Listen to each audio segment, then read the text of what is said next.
ও ভাই, আপনি আমার একটু কন্যা, আপনার এত টাকা পয়সা থাকতে আপনি ঢাকা থিয়া এই গ্রামে আইছেন জায়গা কিনতে।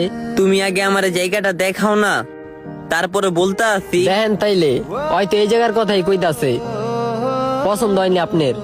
তুমি কি আমার কথা বুঝো নাই? আমার কেমন জায়গা প্রয়োজন? আমার জায়গা দরকার, টিনের ঘর থাকবে, গাছপালা থাকবে, মানুষের চলাচল ওইখানে থাকবে, এমন খালি জায়গা না। টাকার যা প্রয়োজন যাক, কিন্তু আমার ওরকম জায়গায় নিয়ে চলো। মিয়া ভাই, আপনার আমি এই জায়গাটা দেখাতে আনছি। এই জায়গাটা সামনে মেইন রোড, আপনার চলাচল লেগা সুবিধা হবো। আপনারা দাম মতন সাইকেল দেবেন না, ওই ঢাকা জানি প্রাইভেট কার না কি কার কয় ওডি দেবে। ভাই আমার মতে আপনার এই জায়গাটা ভালো হইব, আপনার চলাফেরার লিগা অনেক সুবিধা হইব। আরে ভাই, দরকার নেই আমার সুবিধা, আমার অসুবিধা যে জায়গায় হইব আমি ওই জায়গায় চাই। আমার সুবিধার কোনো জায়গা আমার লাগবো না। আমি যদি এত সুবিধা বিশ্রাইতাম তাহলে তো আমি ঢাকার শহরে জায়গা কিনতাম, রাস্তার লগে জায়গা কিনতাম, এই গ্রামে আর আইতাম না। আমার অসুবিধার জায়গায় লাগবো, যে জায়গায় আমার থাকতে অসুবিধা হইব ওরকম জায়গা আমার দরকার। আচ্ছা শাহিন, বাইরে তাইলে অন্য জায়গা দেখা, বাইরে যেমন চাইতাছে আছে না এমন। হ্যাঁ, আমগা আসির বাপে বাড়ি সুদ্ধা জায়গাটা বেঁচে লেবো, ওই বাড়িটা দেখতে পারি। তাইলে চল। সাহেব আহেন,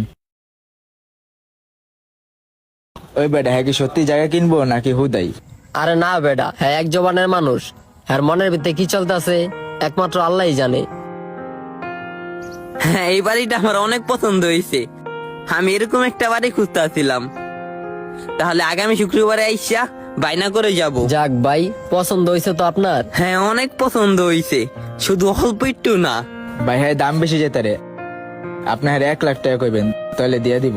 পছন্দের জিনিস কোটি টাকা দিয়ে কেনার পরও মনে আফসোস থাকে না।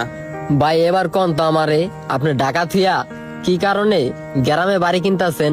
দেখো, যাদের সামর্থ্য আছে তারা গ্রামে জায়গা কিনা বাড়ি করুক, কারণ এখানে গুনাহ কম হয়। মা বোনেরা চাইলে অশ্লীল ড্রেস জামা কাপড় পইরা বাহির হইতে পারবো না। গ্রামে কোনো পতিতলা নাই, গ্রামে কোনো বৃদ্ধাশ্রম নাই। সাউন্ড বক্সে গান বাজিয়ে সেই গান আপনার কানে পৌঁছানোর মতো এমন কোনো লোক নেই। গ্রামে মুরব্বীদেরকে সবাই মানে, একতা আছে সবার মাঝে। তুই দেখ, গ্রামে যদি কেউ আমারে ছুরি নিয়ে দৌড়ে আসে, আমারে বাঁচানোর জন্য কিন্তু অনেক মানুষ এগিয়ে আসবে। আর আমাদের শহরে কিন্তু দিনে দুপুরে খুন হয়। গ্রামে যদি খালি ঘরে পুরা মইরাও থাকে না, তারা আইসা আপনারে উদ্ধার কইরা আপনার আত্মীয় স্বজনরে খবর দিব। আপনার জানাজা দেওয়ার মতো যদি কেউ না থাকি, তারাই আপনারে কাফন জানাজা করে দাফন দিব।